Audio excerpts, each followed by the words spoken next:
Hi, everyone. It's Sabrina. We're taking a break from our usual weekend routine to bring you something special today. It's summer. It's beach reading time. Maybe you need a book to take a break from the news. Anyway, our wonderful colleagues at the New York Times Book Review recently compiled a list of the 100 best books of the 21st century so far. To be clear, this is not a list of bestsellers or just literary award winners. I mean, there's some of those. But to make their list, they surveyed more than 500 novelists, poets, critics, editors, and readers. It's a very cool project, and it's a super interesting list. It's gotten a huge response.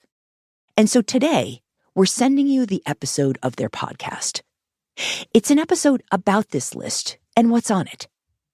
You should also know that beyond this episode, the New York Times Book Review's podcast comes out regularly.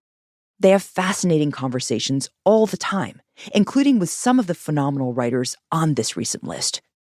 So sign up for their show wherever you listen to us. Okay, here they are.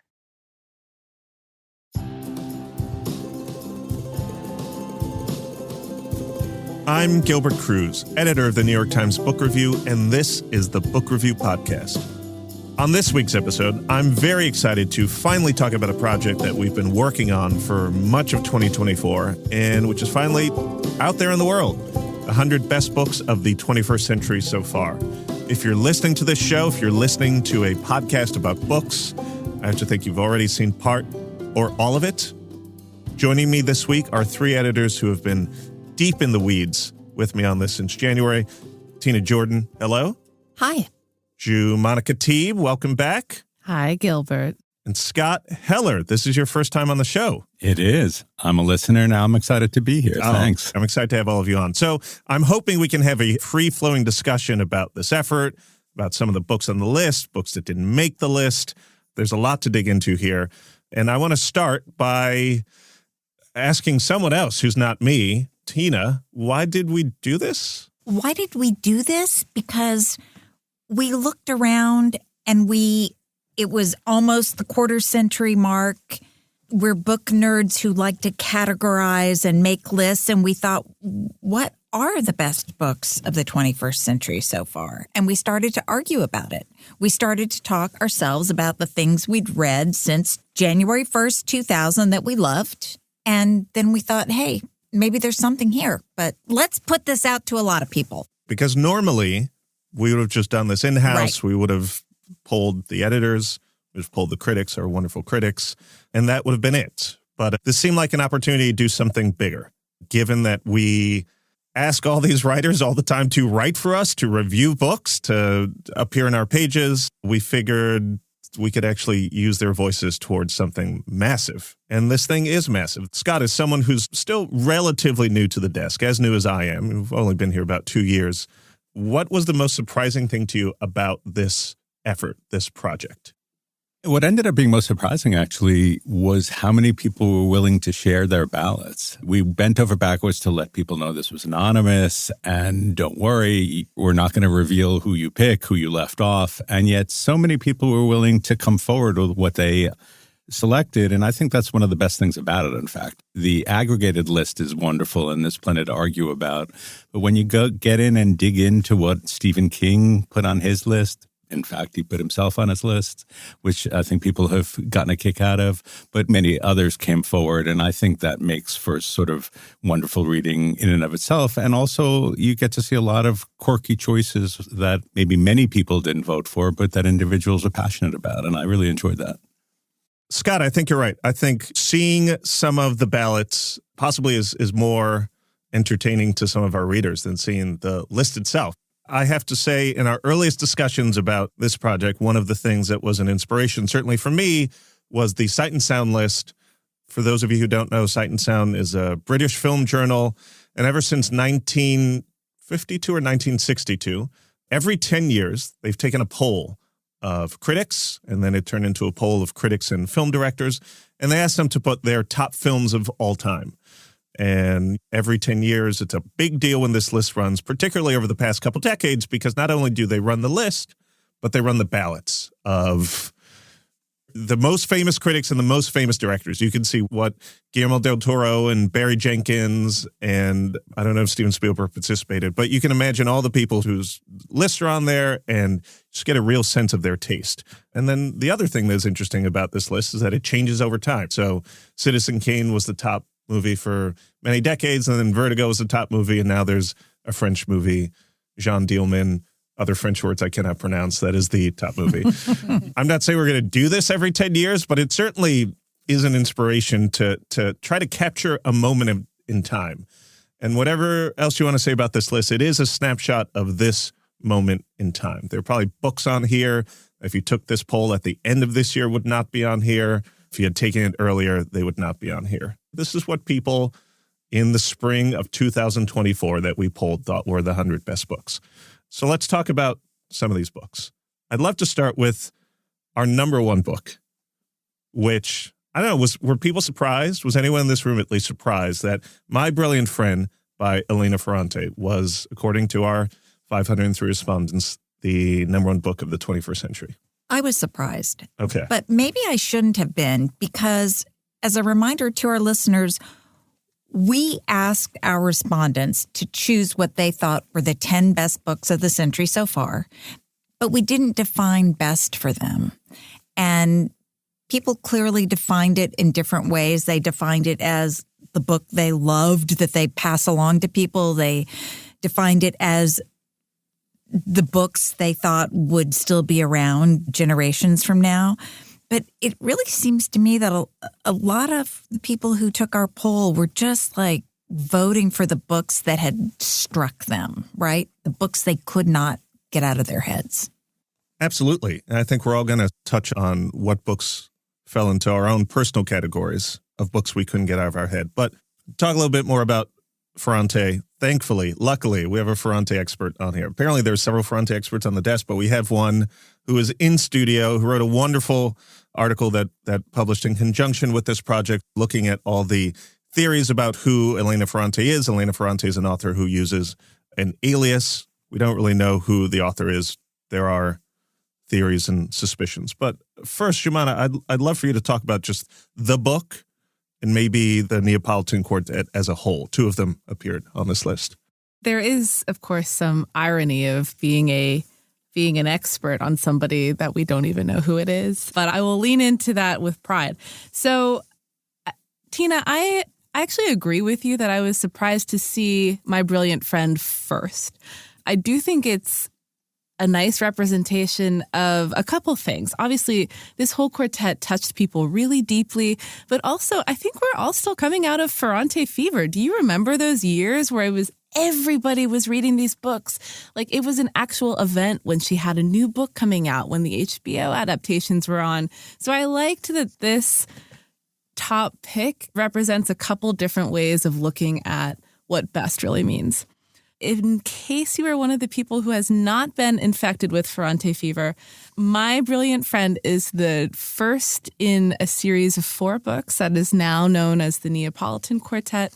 It follows a lifelong friendship between 2 girls who are growing up in Naples. They're poor, they're both fiercely intelligent, they're both preternaturally smart and preternaturally attached to each other. From the time that they're young girls, they are doubles of one another. And it's a very charged relationship. There's jealousy, there's rivalry, but it's also built on a type of love that you only, I think, can really foster when you're at that age and you attach on a friend like that.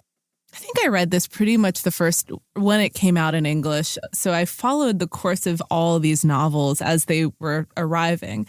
And something that a lot of people were responding to, myself included, was that it was one of the first times we had seen the complexities of a female friendship so substantively discussed. There was so much recognition in it, and it was a pleasure. And I think, too, so the series, if you stick with it, and I think you should, because personally my favorite is not the first one, and I'm not going to tell you what my favorite is, but that's an incentive to continue with the series. We're going to get this out of you. Maybe. I'm a locked box, man. Anyway, so you see the women grow up. You see them throughout their entire lives, and you see how their lives intersect with the history of Italy, with Naples, with all sexism and communism and labor movements. And she does it very delicately. And I guess as a last Easter egg, since I am the in-studio Ferrante expert, I would not say I am an expert outside of this studio, is that a couple of years ago, I wanted to write a piece about Ferrante's English translator, Anne Goldstein, who really helped elevate Ferrante's profile outside of Italy. And I talked to a bunch of people who knew Ferrante, because of course she was really well loved in Italy before the Neapolitan Quartet. So I talked with a lot of other translators, people who know a lot about Italian literature, people who had actually auditioned to translate Ferrante into English and lost out to Anne. And they said, as much as I love Ferrante in Italian, I think Anne makes them even better in English. Scott, have you read any of the Ferrante books? I've read the first one, and now I'm going to have to admit that I haven't continued with it. So we're in the same boat. You too, yeah. I have to say, I was completely charmed. I loved the two of them. I loved the fierceness of their friendship. And I don't read series typically, so that may be why I didn't continue. But that's my foible. I'm struck by something you said, which is these books were a cultural moment and Ferrante fever was a thing. And it was, and I was completely consumed by it. But a lot of other books that we saw as cultural moments since 2000 aren't on this list.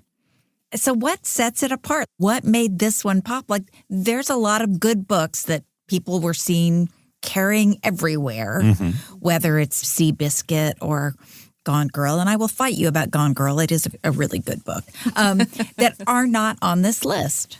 I love Gone Girl, to be clear. I don't love it. I don't love it enough to maybe vote for it, but I love it. So that's a great question. And I have some hypotheses. I don't have a definitive answer.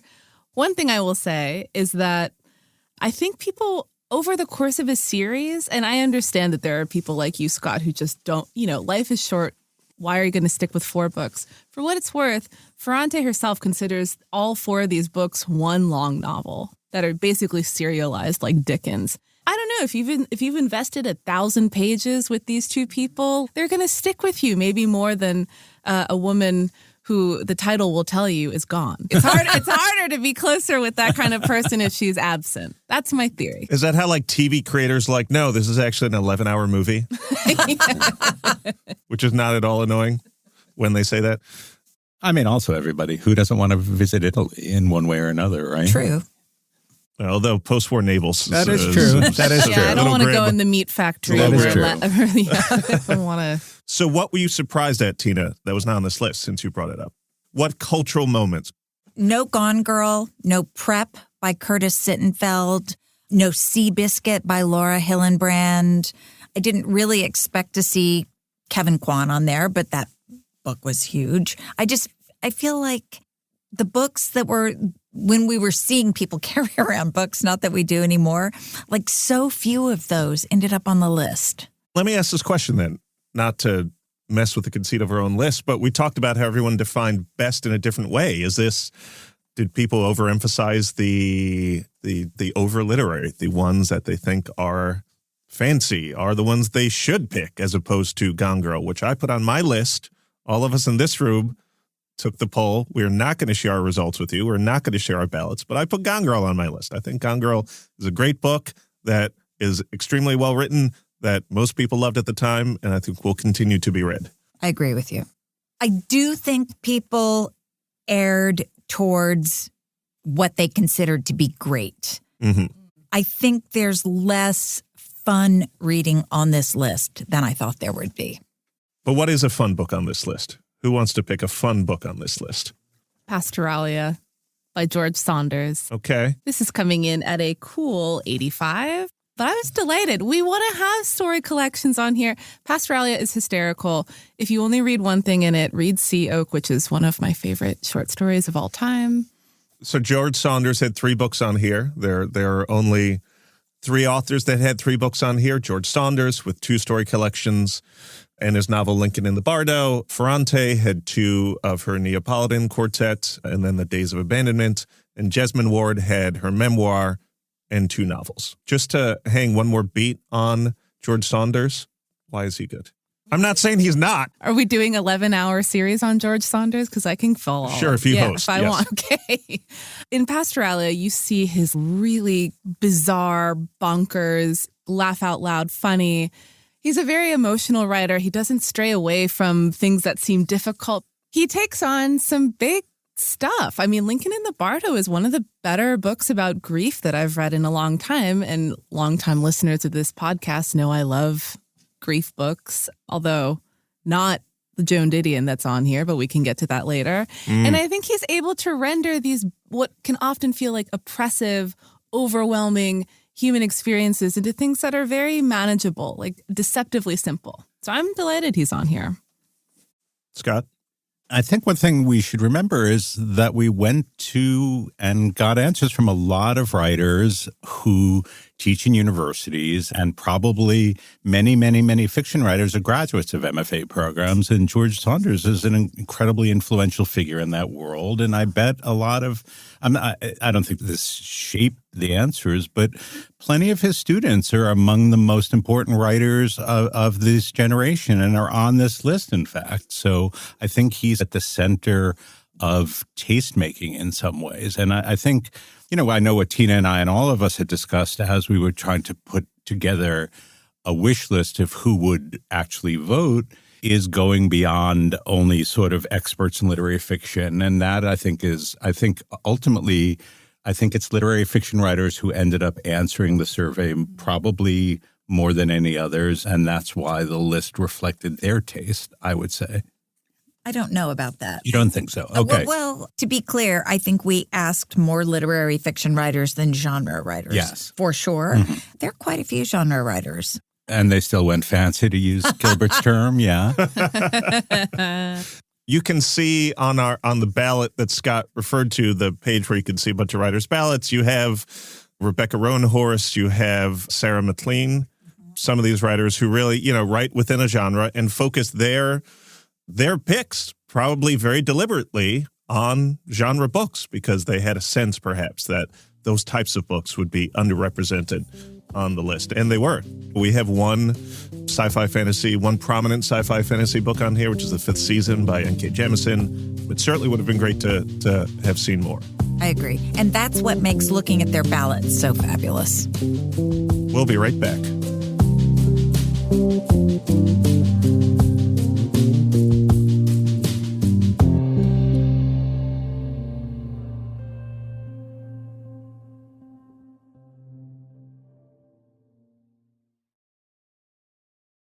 Welcome back. This is the Book Review Podcast, and I'm Gilbert Cruz. I'm joined this week by 3 of my fellow editors at the Book Review, Tina Jordan, Jumana Khatib, and Scott Heller, to talk about our 100 Books of the 21st Century project. Jumana just mentioned how much she loves George Saunders, the short stories of George Saunders. Are there any other books on this list that, Scott or Tina, you found particularly pleasurable?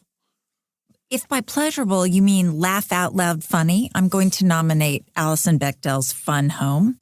Is that a laugh out loud? Okay, maybe I have a morbid sense of humor. This is a graphic memoir. Yes, her family lived in a funeral home. She's just funny. You know how some writers, whatever it is, that they strike that chord in you? I've never laughed so hard. Okay. Scott?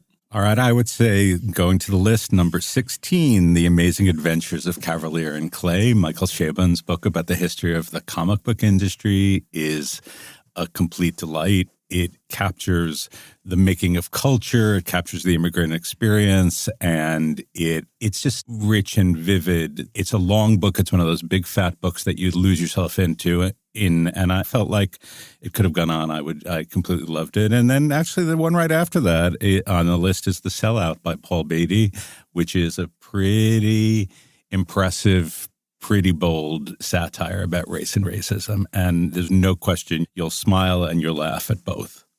And the sellout appeared on our critics list from earlier this year of the funniest books since Catch-22. Is that correct? Yes, it did. Yeah.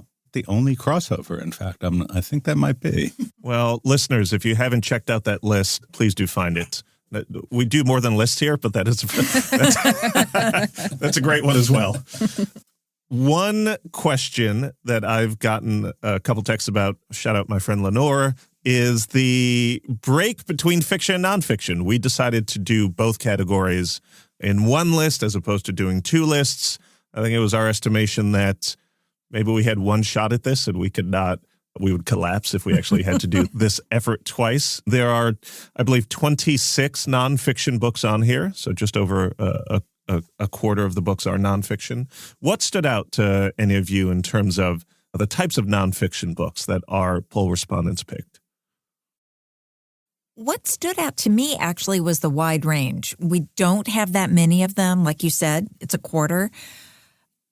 I think in real life that probably, it may not exactly mirror book sales, but fiction does greatly outsell nonfiction. But of the nonfiction that appears, we have massive biographies like Caro's last volume of LBJ. We've got histories. We've got memoirs. We've got investigative reporting. We even have true crime. Like, it's really a broad range. Yes, we have the Frederick Douglass biography. We have the Robert Caro fourth volume in his LBJ series. Say Nothing, investigative. Is that investigative true crime? Where does it that is. fall? Yeah. A beloved book that placed very high on the list. We have several memoirs. Also, H is for Hawk. H is for Hawk, Annie Ernaux. The ones that are on here, I feel like the right ones. Random Family, the Adrienne Nicola Blanc book that came out in 2001? 2003. 2003. It was on my list. I was very happy to see it here. Yeah, I sort of feared that some of those early century books, to be honest, would get lost. And they didn't. That book clearly has resonated with anyone who's read it. I thought no one is still going to be thinking about this book but me. And so then when I saw it on the list, I was happy. What else is from 2003 is fiction that's in the top 10. The Known World by Edward P. Jones, also 2003. As is The Corrections from 2001, which is a book that, look, I know Jonathan Friends has never heard of a podcast, and he's certainly not listening to this one. I was so curious as to where this book would place on the list because it has the whole controversy of when it came out and this feeling that it started the century. It came out a year after Cavalier and Clay, I believe. And would people remember it? And I will tell you they did, because number 5 is, as they say, nothing to sniff at. And we had gone into this whole process a little bit worried that people would only be thinking about more recent books. Mm-hmm. But in fact, for the most part, the last few years aren't really well represented here at all. No, although I think the ones, and I'd love to hear other people's opinions on this, because there's a slight recency bias. You'll see, I wonder if Demon Copperhead, Trust, Tomorrow and Tomorrow, there might be one or two others from the past 2 years. If we took this in a year, if those would still be on. All great books, to be clear. I'm not suggesting that any of them are not. I'm just curious as to what are the books from the past few years that have stuck in people's minds. And clearly, 2 of those books are Pulitzer Prize winners. One of them is one of the biggest bestsellers of the past couple years, and they have lasted. True. My point was, you're talking about 5 books here, and we went into this thinking, oh no, what if most of the books on the list are from the last 7 or 8 years? And that just did not happen. Jumana, you were going to talk about the Nobel winner? Yeah, I was going to talk about septology, because that to me, and I say that as a fan of the half of one of the 7 books that this book encompasses, I wonder if he hadn't received the Nobel last year, if it would be as high on the list as it would be, although I'm delighted to see it. One thing I was worried about, because these are the things that keep me up at night, is what kind of international representation we would see, what kind of translated literature we would see. You mentioned The Years by Annie Ernaux. I'm going to quibble with you about whether that's nonfiction, but that's a whole other podcast. Just give me a little taste of the Listen, quiver. I say this as somebody who is so deep in the Ernaud weeds that fine, but she coined her own sociological term for her literary project. It's not quite autobiography and it's not quite fiction, but out in the middle somewhere they meet.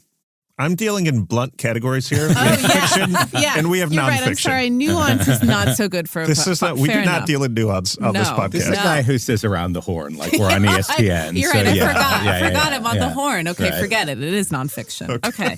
So in addition to the French writers, and of course Bolaño's on here, which was exciting to me, we even had Tove Ditlevsen, who wrote the Copenhagen trilogy, which is a book that has stuck with me and a lot of my friends. Kind of came as a total shock out of left field. We named it as one of our 10 best a couple years ago. So it's nice to see a really good representation from across the world. Persepolis, The Vegetarian. It's good. I'm sleeping better. Okay. So one thing that I was maybe not surprised to see, given what some interpret as the state of the world over the past couple decades, was several dystopian novels on here. There are ones that are incredibly dark, like Cormac McCarthy's The Road, which is about a father and a son on the road. They're in a burned out post-nuclear war America, and they're trying to survive, and they're cannibals, and it's just grim, even though he tries to leave you with a flicker of hope at the end. So you have something like that. There was Station 11 by Emily St. John Mandel. This was a book that became very popular during the early days of the pandemic because it was about a super flu that took out most of the world, had an amazing HBO adaptation. But this, unlike The Road, is a book that leaves you feeling a little bit hopeful.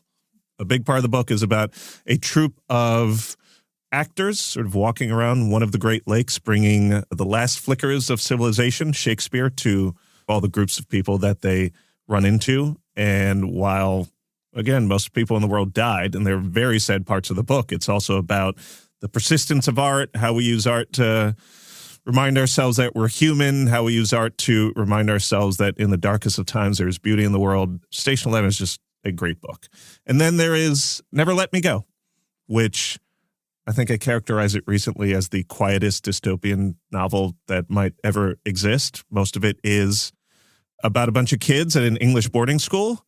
I'm not going to ruin what the book is actually about, but once you discover what is actually happening to the kids in this boarding school, where they're living their little quotidian lives and just having little arguments and sniping at each other, it becomes crushingly sad. I don't know.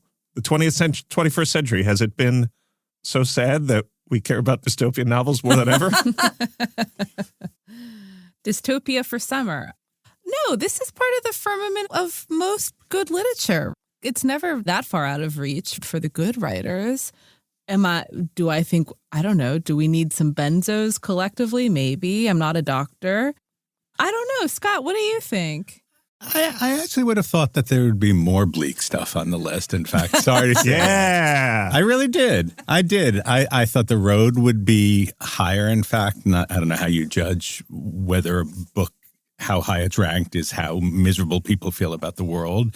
There's a direct connection, Scott. Yeah, there is. Okay. And I had a conversation with the critics, and we talked about whether this list and how this list speaks to the shadow of 9/11 and what the 21st century has been about. And I think the agreement was that it felt like people were picking books that took them away from the state of the world more than took them closer to. And I kind of agree with that, actually. In terms of directly stuff that's directly connected to the political situation, we have The Looming Tower. The Lawrence Wright book was very specifically about 9/11 and its aftermath. But it's really only around the edges, and in many ways not even around the edges. There's quite a number of historical novels on this list, which of course are still maybe about contemporary America in all sorts of ways, especially the novels that are about race and slavery inevitably are still about now. They're not just about then. But there's something about this facet of the 21st century that I found there to be not as much as I expected. I do agree with that, especially because for the first half of the time period we're talking about, it was also what consumed the young adult literary landscape, right? Like Hunger Games. you mean. Right, all those books. Right. That's all there was. The other thing I was really interested going in, and I'm still trying to figure out, is this is a list of books that were all produced in the digital first era for the most part. And do we feel like these are books that like live in the shadow of the internet, that are made by and for people who don't have the attention spans to read and are actually, as we all are, listening to books and not just reading books, which is increasingly part of the way people are consuming? I was interested in getting into that with the critics, and I think the critics had some interesting answers, but I'm curious what people here think. First of all, Scott, I think listening to a book is reading a book. Thank you. Okay. I hear you. One thing you mentioned does remind me just how popular historical fiction I feel like is possibly on the edge of being too broad a category at this point if the 80s are starting to be historical fiction, but how popular historical fiction is as a category, as a genre, and how well represented it is on our list. From Wolf Hall to The Known World to The Underground Railroad to Pachinko to Lincoln in the Bardo. I mean, those arguably are all pieces of historical fiction. And I think if you go down the list of 100 here, you probably have 40% or something like that. I agree with you. So, actually, Scott, your point about to what extent the internet has influenced this list, maybe it's that it drove people in the other direction. Like at the same time when we're talking about the tech boom and barreling towards relentless progress at what cost, people are being driven to historical fiction as a means of escape. That I could think, that I'm willing to stand behind that. We have a theory. Look, it also makes big fat novels more pleasurable to be sinking into an old-fashioned narrative, and there's many of them on this list, I think is a pleasure of this moment because we're receiving information in bits and fragments so much. And to sustain a real story is a pleasure. So as we draw to a close here, I'm curious, I'd love to go around again and just ask each of you to stump for a book that did not appear on the list, but you are particularly passionate about. Scott? We were talking about funny before, and one of the funniest books that was on the other list, and I wish was on this one, is Then We Came to the End by Joshua Ferris, which I think is one of the absolute funniest workplace comedies ever. And wherever you work, you're going to laugh. And then you may cry a little bit too. But I think that's one that I really do think I was on my ballot, and I wish was made it onto the full list. And the other one that was on my ballot, and that's just singular, and there's not that many of us who would have gone for it. But I had been the theater editor for a long time, and the best theater books that have come out during this period are these two books of Stephen Sondheim's lyrics called Finishing the Hat and Look, I Made a Hat. And the more people are embracing Sondheim, the more people are going to start looking back at these books and realize that he's an amazing writer, lyricist, and an amazing critic of his own work. And you're introduced to his thought processes as he wrote some of the greatest songs in theater history, and they're incredible books. Scott, I love those books. There's one's sort of a bright pink cover, one's a bright blue cover. That's right. He annotates his lyrics. There's photos from the original productions. Those are absolutely wonderful. A good gift for anyone or for yourself. Thank you. Jumana. So I love Dana Spiotta, colleague of George Saunders. I voted for one of her books. I think she's just incredible, book to book to book. I would have liked to see Eat the Document on here. This is from 2006.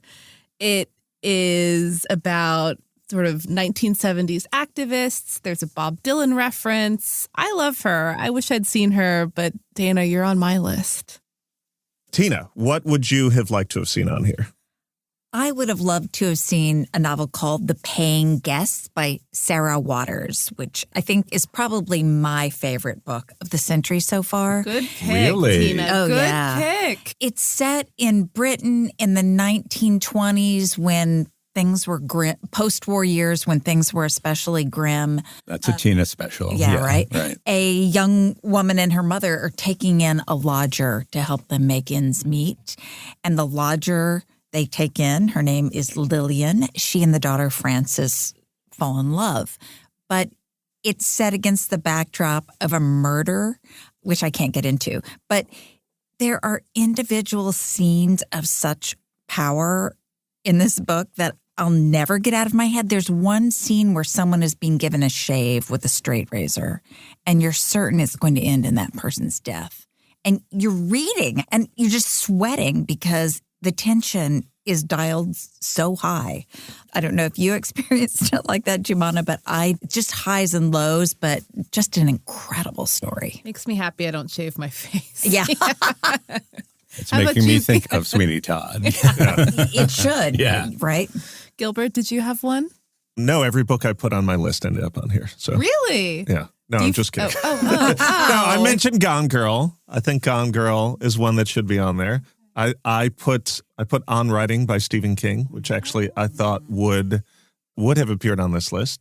But see, I think that the reason Stephen King isn't on this list is that he has so many great books. I think he got a lot of votes, but when you write a book a year, the votes are going to get split. yeah, we actually should end by talking about a series that none of the books appeared on this list. People were a little bit surprised, and I think it's because there are so many of them.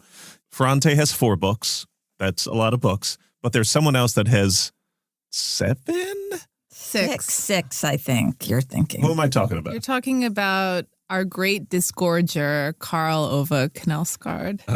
6 My Struggle books. 6 My Struggles. Not a 1 appeared on our list, and I think it's not because people don't like them, but because people just voted for different ones. But then again, look at how many series books we do have on the list. I would just like to point out that Ferrante has 2, Hilary Mantel has 2 from her series. So you're saying if he had bundled all of them together, Septology. Yeah. Oh, God. I don't know. that would have been... I listeners, you can't see what I'm doing, but the book would have been this big. I don't think binding exists. just don't think it. I think it definitely affected him. I think it definitely affected Stephen King. But I think in other cases, people who loved all the books, look, 2 of 4 Ferrante, 2 of 3 for Hilary Mantel. Yeah. Shout out to Scott Turow, who put all 4 of the Neapolitan Quartet on his ballot. It was amazing to see. I never would have guessed that of all the people on there, he would have been the one. But you like what you like. He loves all the legal drama in the Neapolitan Quartet. There's no rule of law in Naples. Maybe Yeah. that's what he likes. It has been a pleasure to talk about this project with all 3 of you. It's been a pleasure to work on it over the past many months with all of you. And I genuinely look forward to never speaking about it again. So thank you for joining me this week on the Book Review Podcast, Jumana. Thanks for having me. I had fun. I don't know about you. Scott, you did it. First time. I did it. I'll be funnier next time. You'll definitely be back. Tina, thank you again. Thanks for having me. Please don't start another big project anytime soon. Okay, I guess I will promise on air. Listeners, please do, if for some reason you haven't, check out our list of the 100 books of the 21st century so far, as voted on by 503 writers and other literary luminaries. You can find that on nytimes.com. Please do let us know what you think of the list. Happy reading. That was my conversation with Scott Heller, Jumana Khatib, and Tina Jordan, my fellow editors at the Book Review, about our 100 Books of the 21st Century project.